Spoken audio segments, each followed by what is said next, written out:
d'ensablement et surtout demande des travaux de réhabilitation pour le forage artésien tombé en panne depuis des années.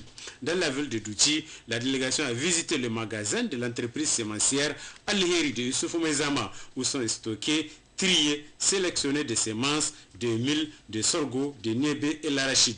Des semences de qualité vendues aux producteurs et paysans de la place. Le ministre d'État a beaucoup apprécié l'initiative. Mieux, il a instruit sur place les cadres centraux de réfléchir sur la possibilité d'acheter la variété IT97 du niébé qui donne en 45 jours seulement, pour la mettre à la disposition des populations pour faire des cultures de deux crues. Dans la commune rurale de Kéché, la délégation s'est transportée à Takuidawa 1 pour constater l'évolution des cultures. Dans cette bande, la campagne agricole n'a pas du tout répondu aux attentes des populations et risque d'être déficitaire. C'est pourquoi des dispositions urgentes sont prises pour entamer le plus tôt possible la culture irriguée. Par contre, à Badifa, département de Tchibiri, la saison a été exceptionnelle car la population a présenté une petite botte de mil de la variété HKP qui en 65 jours a bien donné, contrairement aux mil locales qui comptabilisent déjà plus de 3 mois. Les producteurs ont vivement sollicité la vulgarisation de la variété HKP dans la zone. À Géchamé, dans le canton de Takzaba, c'est un champ de sorgho dont la variété a été fournie par le PPAO qui a été visité. Là également, l'expérience s'avère concluante car le rendement en 2012 a été bon et pour cette campagne également, les cultures ont bien donné à la satisfaction générale des membres de la mission. Dans le département de Douchi et celui de Tchibiri, on peut dire que la campagne agricole 2013 est satisfaisante, hormis quelques poches où les productions n'ont pas bien donné. Après Douchi, Tchibiri, la mission se trouve actuellement dans le département de Loga. Éducation à présent, les ministres en charge de l'éducation et de la formation ont rencontré ce matin les membres du cadre permanent de réflexion et d'action des syndicats de l'enseignement CEPRAS. Il est question d'échanger sur le processus de mise en œuvre du protocole d'accord signé entre le gouvernement et le CEPRAS. Le ministère Madigou, Mahamadou Adam. Initiée par les ministres en charge de l'éducation et de la formation, cette rencontre avec les cadres permanents de réflexion et d'action des syndicats de l'enseignement, CEPRAS, vise à échanger sur un certain nombre de préoccupations relatives à l'école en général et de l'état de la mise en œuvre du protocole d'accord du 15 avril 2012 en particulier. Dans ce mot introductif, la ministre Ali Marème Al Ibrahim a, après avoir réaffirmé au nom de ses collègues la volonté du gouvernement de poursuivre la politique de dialogue social avec les partenaires sociaux que sont les syndicats, rappeler les efforts considérables déployés par les autorités de la 7e République en vue de la mise en œuvre des différents protocoles d'accord. Je voudrais rappeler les efforts faits par le gouvernement vis-à-vis du CEPRAS, qui a bénéficié de l'augmentation de 10% des pécules des enseignants contractuels, le rehaussement de la prime de suggestion qui est passée de 5 000 à 10 000 francs, à compter du mois de novembre 2012, le paiement effectif des rappels des salaires des enseignants contractuels recrutés en 2009, l'intégration effective en 2012 de 3 900 enseignants à la fonction publique au titre de l'année 2010, le règlement définitif de la question du spécial A pour les promotions 2006, 2007, 2008, 2009, 2010 et 2011. Il y a certes des points qui sont en suspens aussi pour créer la stabilité dans le secteur de l'éducation et surtout au cours de cette année scolaire qui a été prônée comme année de l'éducation et qui va bientôt démarrer. Les ministres en charge de l'éducation ici présents, soucieux de la promotion du dialogue social, ont décidé de vous rencontrer pour échanger sur vos préoccupations du moment, pour qu'ensemble, nous trouvons les solutions consensuelles, comme je disais, à ces préoccupations, afin de garantir une année scolaire stable. Les membres du CEPRAS ont salué cette action des ministères en charge de l'éducation et de la formation qui entendent assurer désormais, à travers un consensus, les conditions d'un bon déroulement de l'année scolaire. Nous nous réjouissons de cette rencontre et nous allons continuer à vous demander de maintenir ce cadre d'échange pour que nous puissions régler les problèmes. Cette rencontre du CEPRAS et des ministères en charge de l'éducation nationale et de la formation témoigne de la volonté des uns et des autres de renforcer les cadres de dialogue tant prônés par les plus hautes autorités du Niger en vue de poursuivre les négociations autour des plateformes revendicatives dans l'intérêt de l'école nigérienne. Le ministre de l'Équipement était lui sur le site des travaux d'aménagement et de bitumage de la RN4 Niamey-Namaro-Farié, précisément à la tranche conditionnelle avenant numéro 2. Visite effectuée cet après-midi pour s'inquiéter de l'avancement des travaux qui, une fois terminés, permettront de décongestionner le trafic sur cette voie. Mariama Dakou nous en dit davantage. Cette visite du ministre de l'Équipement à la tranche conditionnelle avenant numéro 2 de la voie Niamey-Namaro-Farié vise à avoir un aperçu sur le déroulement de ces travaux. Débutés en juin dernier dans le but de décongestionner le trafic à ce niveau, ces travaux sont à ce jour à un taux d'exécution de plus de 60%. Nous venons de voir en tout cas sur le terrain quelque chose d'appréciable. Et je pense qu'on n'a pas besoin de faire de la publicité pour une telle entreprise, dans la mesure où presque toutes les routes, en tout cas que le Niger a eu à confier à cette entreprise, ont été en tout cas réalisées dans le délai. Et nous pensons que cette fois-ci aussi, ils ne failliront pas pour donner la route dans les délais. Le niveau d'exécution, vous l'avez entendu avec nous, ils sont à 62% pour un délai en tout cas de 32%. C'est vraiment encourageant et je pense que les autres doivent prendre l'exemple. Il s'agira ainsi de construire une infrastructure de qualité répondant aux préoccupations des usagers. Nous sommes contents de l'accueillir ici sur ces travaux qui constitue, comme il a pu le dire, la tranche conditionnelle de la première partie qu'on a eu à réaliser entre Niamey, Namaro et Farié. C'est une tranche qui commence entre le rond-point Liptako et le poste de péage à la sortie de Niamey sur la route de Torodi. L'objectif de ce projet est de réaliser sur un tronçon de 4 km une voie en 2 x 2 voies, séparée par des glissières en béton au milieu, et sur les 1,8 km restants, des aménagements permettant d'avoir une voie légèrement plus large. Nous allons mettre en œuvre sur cette affaire plus de 100 000 m3 de terrassement, plus de 2000 m3 de béton et mettre en œuvre aussi 6 000 tonnes d'enrobés pour le revêtement final. Nous employons 180 ouvriers et une dizaine de sous-traitants qui, eux, emploient 350 ouvriers, ce qui fait quand même qu'on mobilise sur ce chantier plus de 500 ouvriers et nous essayons le plus que possible de recruter nos ouvriers le long du trajet, ce qui fait vivre le tissu local. Rappelons que c'est une enveloppe de plus de 5 milliards de francs CFA allouée par la Banque ouest-africaine de développement et l'État du Niger qui a été prévue pour l'exécution de ces travaux. Visite également du ministre de la fonction publique et de la réforme administrative dans les services relevant de son département ministériel. Chebou Maman est allé recenser les difficultés que rencontrent les agents afin d'y apporter des solutions permettant d'insuffler une nouvelle dynamique à l'administration dont il a la charge. Synthèse Askou Jibrilla Moudachiro Ouma Jamil. Cette visite inopinée a conduit le ministre de la fonction publique et de la réforme administrative dans plusieurs services relevant de son département ministériel. Il s'est agi pour le ministre Laoli Chebou d'être en contact direct avec ses collaborateurs sans aucun intermédiaire afin de les écouter. Écouter ces agents pour s'inquiéter de leurs conditions de travail dans un souci de trouver des réponses rapides et adéquates aux difficultés relevées. Difficultés qui se résument en grande partie à une insuffisance de matériel de travail à tous les niveaux. J'ai eu réellement l'impression que les agents travaillent plus qu'on ne le pense. Il y a des difficultés, des insuffisances de moyens. Il y a des difficultés de communication. beaucoup de choses sont faites, mais elles sont méconnues du public et des usagers du service public en général. C'est la raison pour laquelle j'ai instruit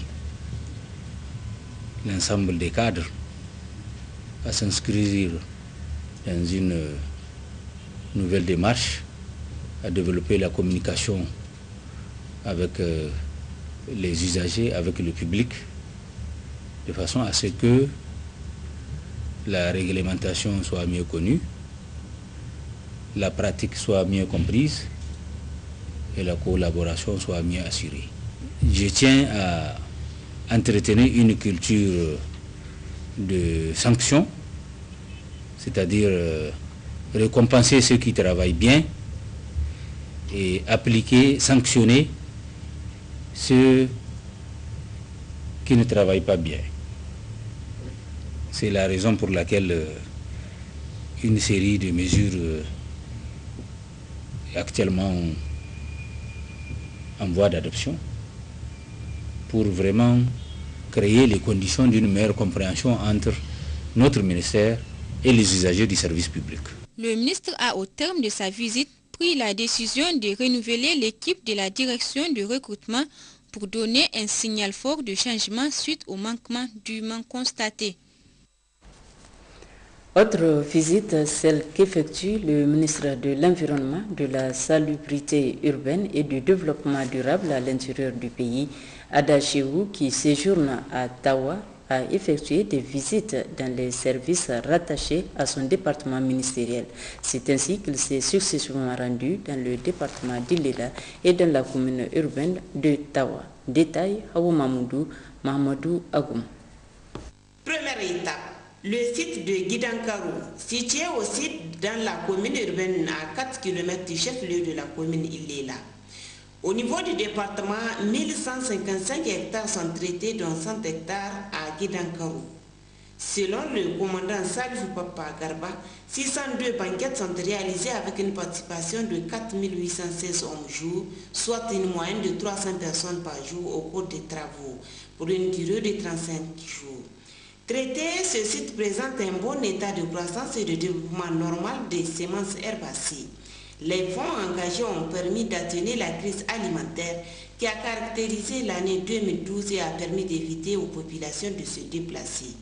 Au vu des résultats obtenus sur ce site, nous avons recueilli les impressions du directeur général de l'environnement, le colonel Hamadou Mamadou. Nous sommes très émerveillés. Ce site est une réussite. Ça montre qu'on peut réhabiliter notre environnement. C'est surtout ça la leçon qu'il faut retenir. Que tout n'est pas perdu si les braves valides se mobilisent pour réhabiliter leur environnement dans leur propre intérêt. Devant les populations, le ministre Ada Chehou a pris la parole pour féliciter et encourager les populations pour le travail abattu. Aussi, il a transmis les salutations fraternelles du chef de l'État, son Excellence Mamadou Issoufou. Notons auparavant l'intervention du maire de la commune urbaine d'Ilela qui s'est dit réjoui de cette visite. Ensuite, la délégation ministérielle s'est transportée à la direction de l'environnement, une direction qui a bénéficié de la loi de programmation 2012 pour la construction d'un bloc de logements et bureaux et d'un mur de clôture dont le niveau d'exécution est à 75%. Et c'est là ce financement de l'Agence française de développement AFD à travers la coopération franco-nigérienne.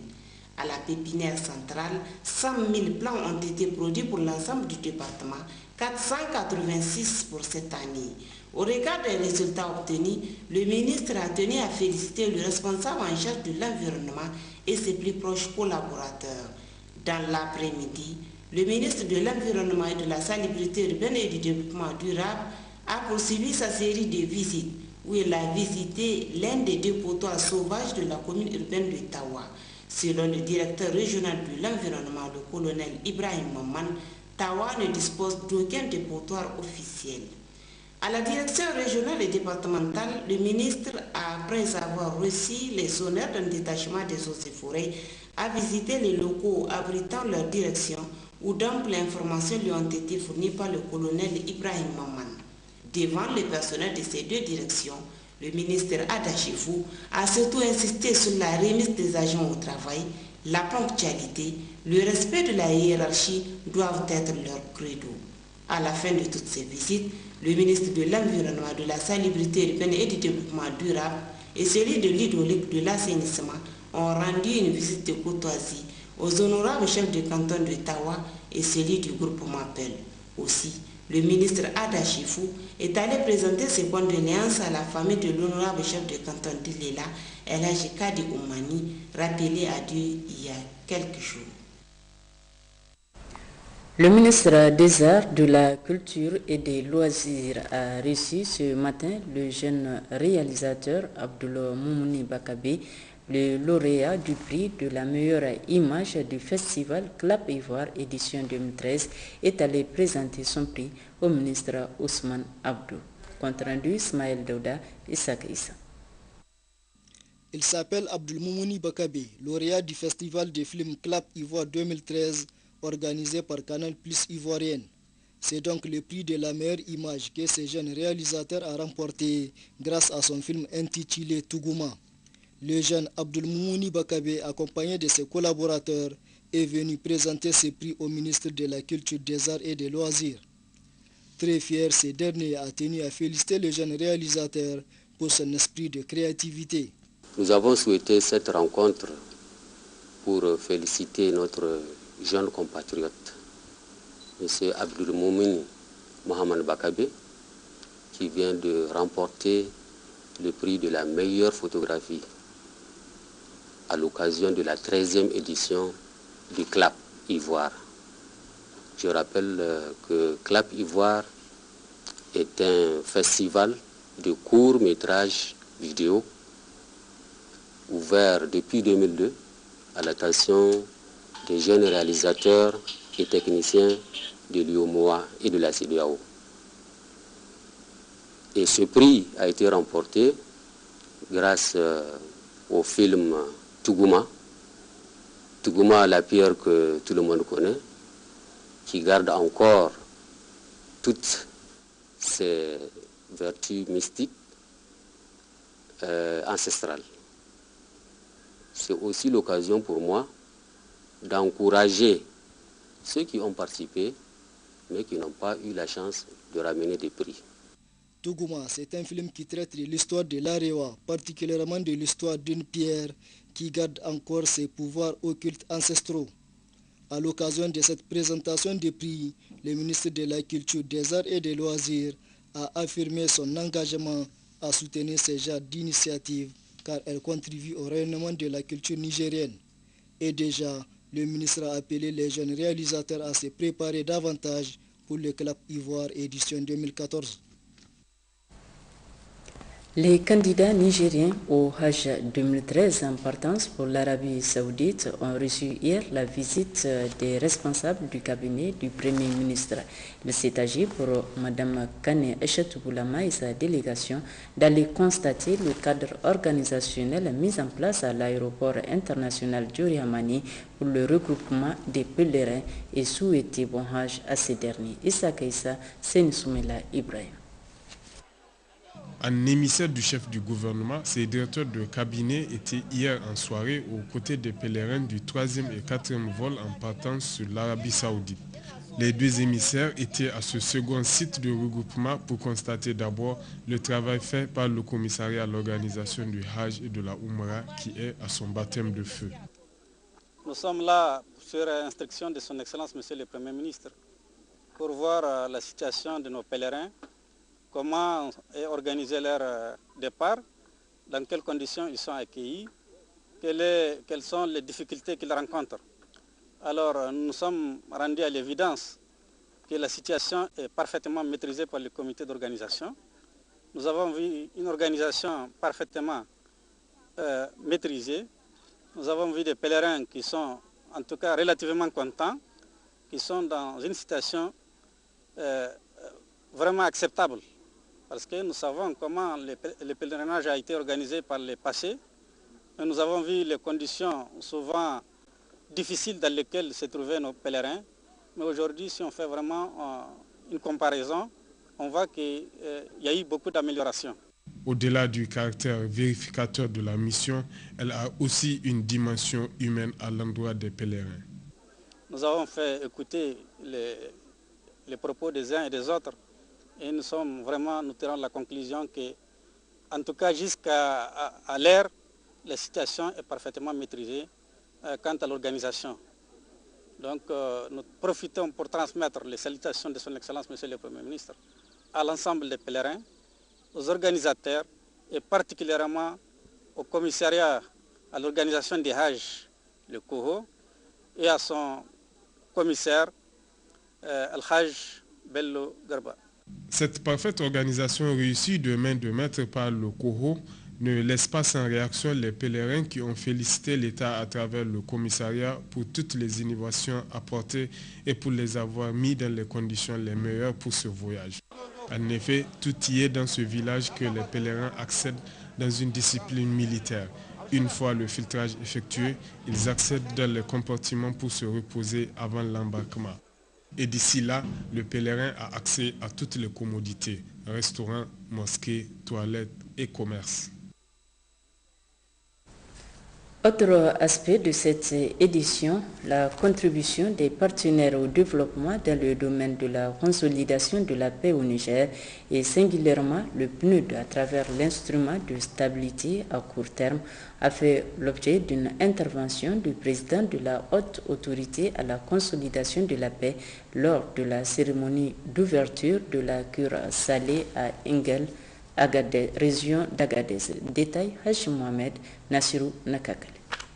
On peut retenir en substance de ces actions largement développées par le président de la haute autorité à la consolidation de la paix dans le nord du Niger, le colonel Abou Tarka, à titre illustratif dans le domaine de la paix et la réinsertion socio-économique de jeunes sans emploi, l'exécution de 34 micro-projets à haute intensité de main-d'œuvre IMO à travers les 15 communes d'Agadez.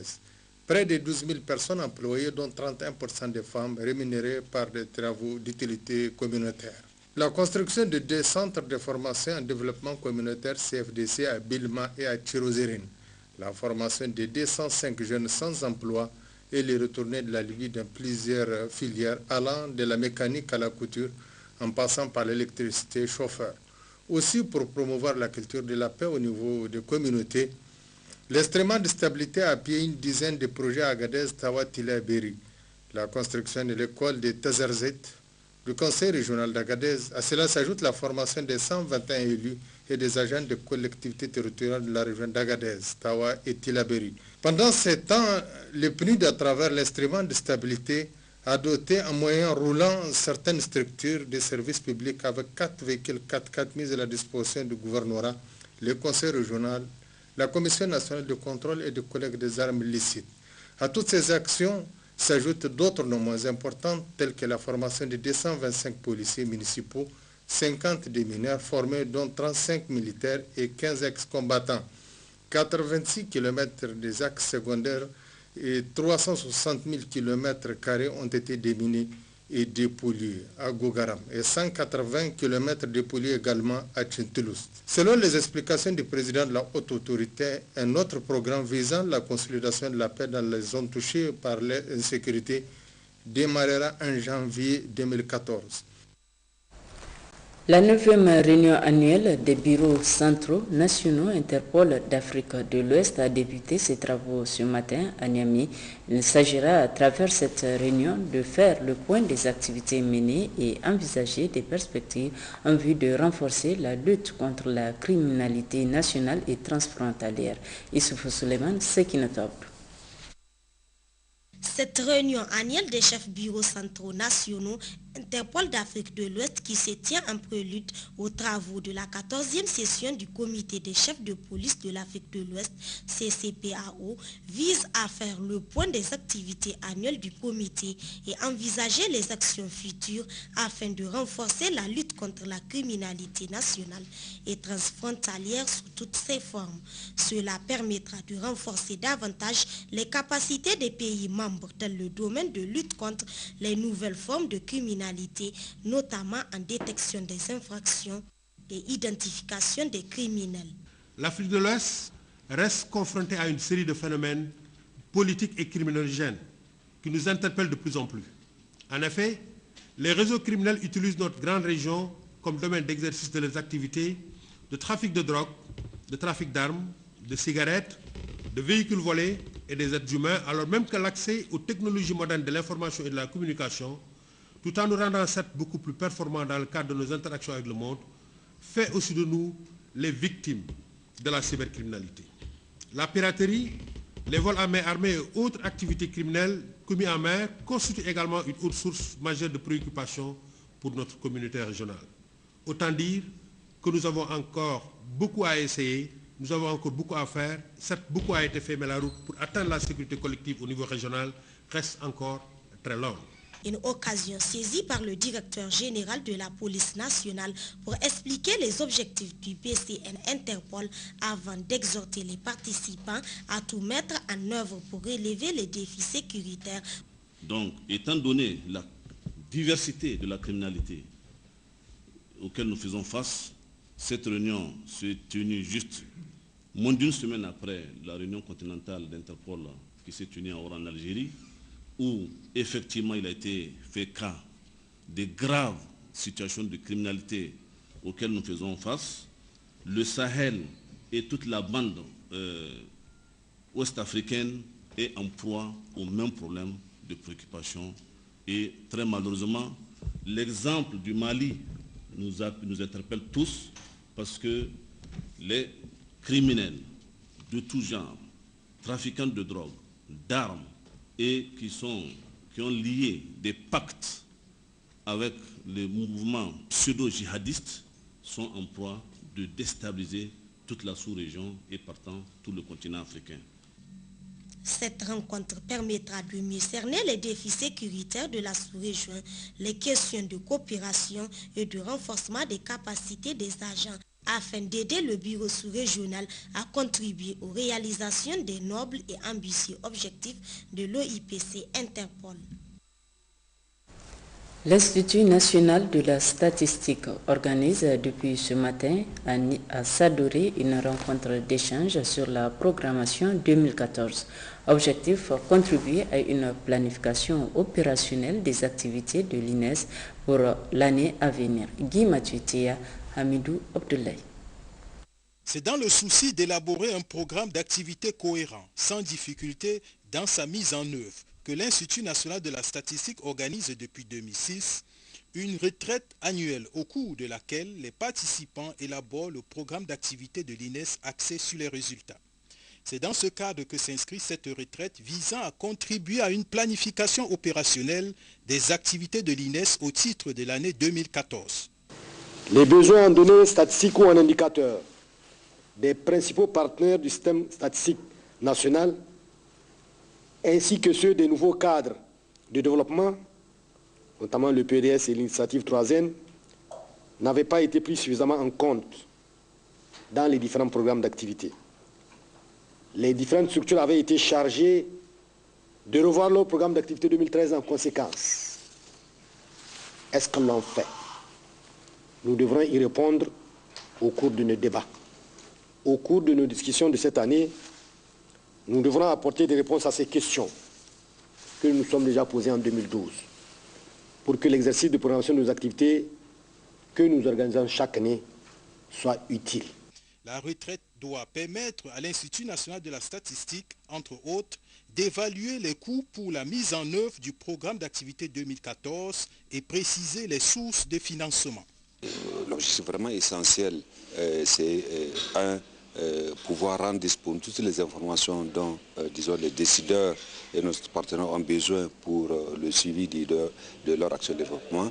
Deuxièmement, ça permet une très bonne internalisation, disons, de notre programme d'activité.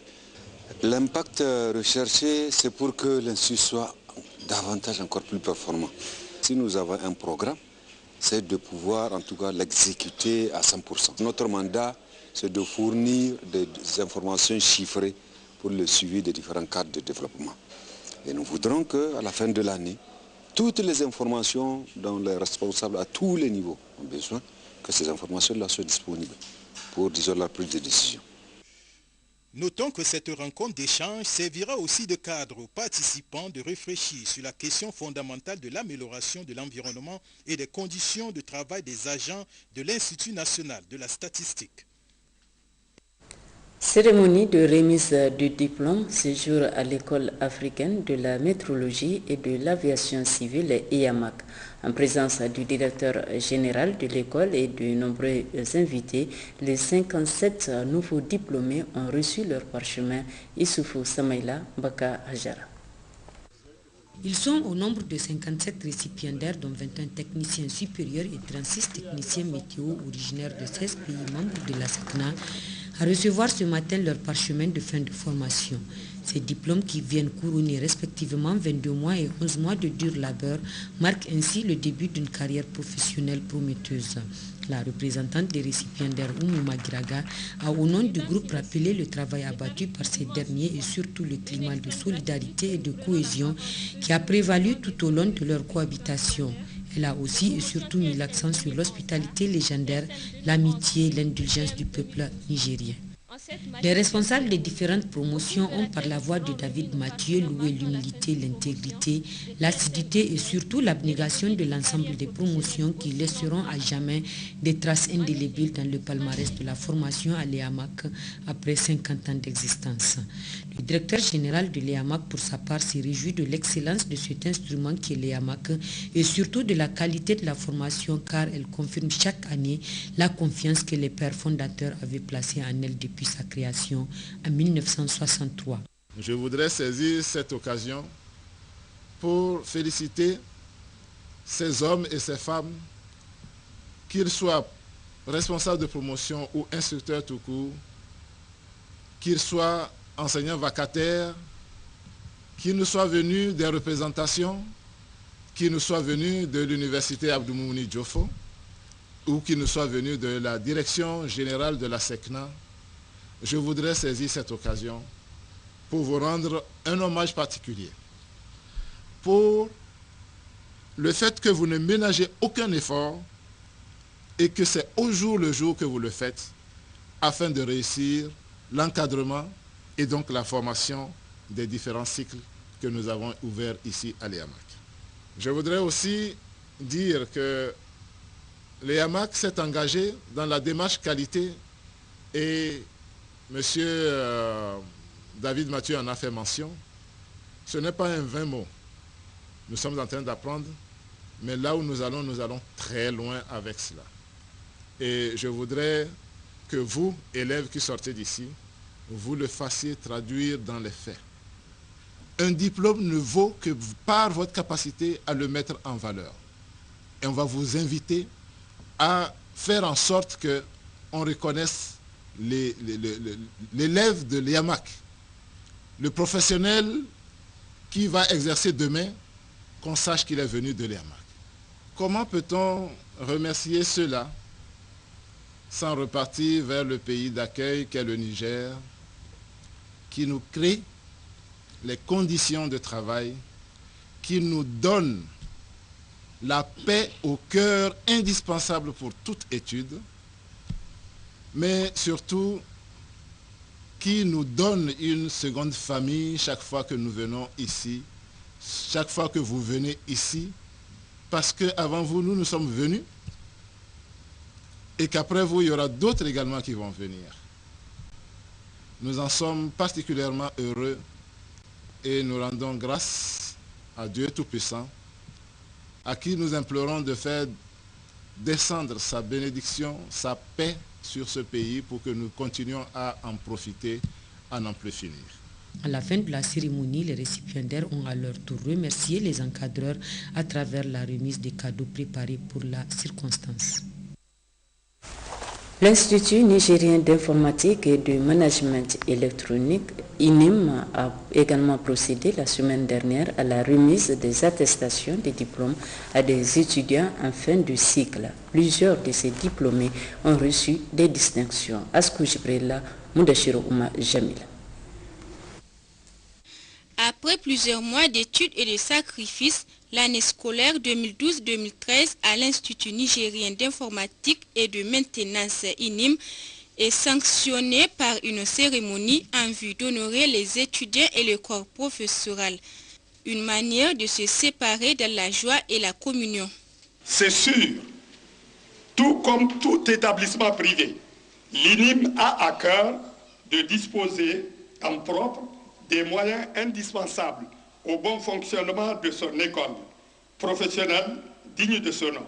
Cependant, en créant d'abord l'INIM, puis le complexe scolaire privé à Sifa au quartier Bassora, les fondateurs de l'INIM avaient à cœur, ils étaient guidés par justement cette idée que le savoir dans notre religion, que notre religion demande d'aller chercher même en Chine, que ce savoir-là ne peut pas être donné à la totalité des Nigériens par l'État tout seul. Selon la directrice des études, l'INIM a obtenu cette année des résultats satisfaisants.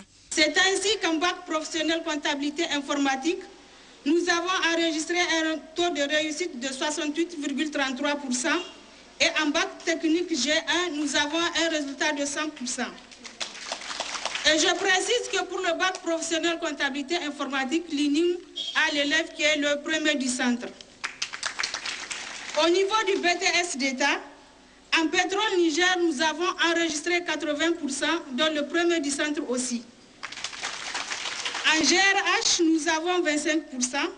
En comptabilité et gestion des entreprises, le seul et l'unique candidat officiel admis est de l'INIM.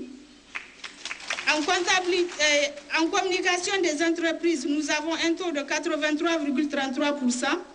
En maintenance informatique et électronique, nous avons enregistré 50%. Tous ces résultats sont les fruits des efforts de nos vaillants enseignants qui ont à cœur la réussite des élèves et des étudiants qui leur ont été confiés. À cette occasion, le représentant du ministère de la formation professionnelle a félicité cet institut pour son apport dans la formation professionnelle. À travers les résultats de l'ENIM, je voudrais féliciter le fondateur et le staff de l'Institut. C'est la preuve que cet institut met son sérieux, tout son sérieux et son savoir-faire pour que les étudiants réussissent. Cette réussite nous va droit au cœur en tant que ministère chargé de la formation professionnelle et en tant que parent d'élèves. La cérémonie a été aussi marquée par la remise des attestations aux étudiants en fin de cycle. Un cadeau a été offert par le fondateur de l'INIM à un étudiant qui s'est le plus distingué à l'issue des études. Activité des partis politiques, la coordination moderne FA Lumana Africa d'Ottawa s'est réunie ce jour à l'effet d'examiner la situation politique née de la formation du gouvernement de large ouverture intervenue le 13 août dernier. Détail Haou Mamoudou Lawalissine. Plein comme un neuf, le siège de la coordination Lumana Africa d'Ottawa avait de la peine à contenir ses militantes et militants du parti Lumana Africa. Après l'hymne du parti, plusieurs chants ont été dédiés au parti Lumana Africa.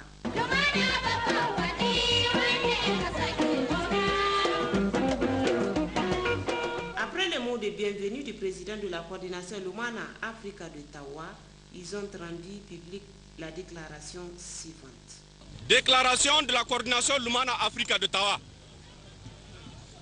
La coordination moderne FA Lumana Africa d'Ottawa s'est réunie le mercredi 18 septembre 2013 à l'effet d'examiner la situation politique suite à la formation du gouvernement de large ouverture intervenu le 13 août 2013. Rappelons qu'au sein du second tour des élections présidentielles d'avril 2011, le moderne FA Lumana, sous la conduite éclairée de ses leaders et après moult réflexions, a choisi d'accompagner en toute responsabilité le candidat Issouf Mohamed à la quête du suffrage le candidat Issouf Mahamadou à la quête du suffrage des Nigériens et des Nigériennes. À cette occasion, le concours de Lumana Africa a été d'un apport inestimable. Les préoccupations nationales qui ont présidé à ce choix ont permis à l'alliance ainsi scellée d'évoluer en parfaite harmonie. Pendant près de 2 ans et demi, nos représentants dans le gouvernement et dans d'autres institutions de la République n'ont pas eu de répit dans l'œuvre de construction nationale. Ils ont donc œuvré avec abnégation et courage dans la mise en œuvre du programme pour lequel le président de la République a été élu. La sérénité qui a caractérisé la gestion de pouvoir est certainement à la base des résultats engrangés. Des avances sont enregistrées. Mais le combat contre la pauvreté est loin d'être gagné. Des efforts doivent alors être concentrés sur des actions pour faire du Niger un pays émergent. C'est pourquoi la coordination Lumana Africa de Tawa demande au président de la République, son Excellence Mahamadou Issouf, de continuer à créer les conditions d'une stabilité et d'une paix durable dans notre pays. Aussi, la coordination Modem FA Lumana Africa de Tawa invite instamment les partis en présence de retourner sur la table de négociation pour rapidement tourner la page de ce premier incident majeur qui marque la vie politique de notre pays et de nos formations politiques respectives depuis le 13 août 2013. En tout état de cause, nous restons unis et mobilisés autour du président Hama Amadou et du président de la coordination régionale de Tawa et vice-président de Lumana Africa, M. Habi Mohamed Salissou. Vive le Niger, vive Lumana Africa, je vous remercie. La situation sociopolitique nationale et internationale ainsi que celle qui prévaut au sein de l'Union des scolaires nigériens était au centre d'une réunion tenue ce matin par le comité directeur de l'association. Réunion sanctionnée par une déclaration lue ici par Annassa Jibrilla, secrétaire général du comité directeur de l'USN. Au plan national, l'USN présente toute sa compassion aux populations victimes des inondations, demande aux autorités et aux bonnes volontés de continuer leur soutien afin que ces populations puissent surmonter ces dures épreuves. Interpelle les autorités à prendre toutes les mesures idoines qui s'imposent pour que dorénavant les pluies abondantes ne soient pas source de calamités pour notre population. L'ISN déplore l'augmentation inexplicable des frais d'IH. Par ailleurs, se félicite des innovations apportées cette année pour sa réussite et demande par la même occasion aux autorités de créer toutes les conditions pour que nos pèlerins accomplissent ces piliers de l'islam en toute tranquillité. L'ISN appelle à la sagesse et au bon sens de la classe politique nigérienne, aux enseignants et chercheurs, aux leaders religieux, aux leaders d'opinion, aux scolaires et à l'ensemble de la jeunesse nigérienne dans un sursaut patriotique d'œuvrer pour la relance économique de notre pays. Au plan socio-académique, le comité directeur exige des autorités la prise en compte des revendications les plus urgentes des scolaires, notamment les problèmes de la régularisation des années académiques au niveau des universités, du recrutement des enseignants et leur acheminement à temps, d'infrastructures, salles de cours, laboratoires, logements, restaurants, infirmeries, des fournitures scolaires, des tables bancs, de la bourse de vacances, des allocations et des réclamations de la subvention de l'année écoulée.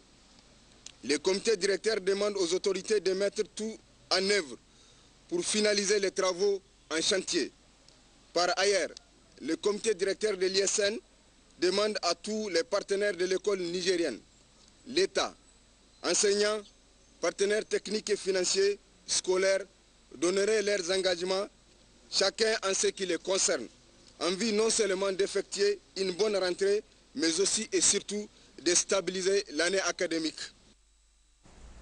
Voilà, messieurs, mesdames, ce journal est à présent terminé, mais l'info continue sur Télé Sahel avec dans quelques instants le journal des régions. Bonne réception, bonsoir.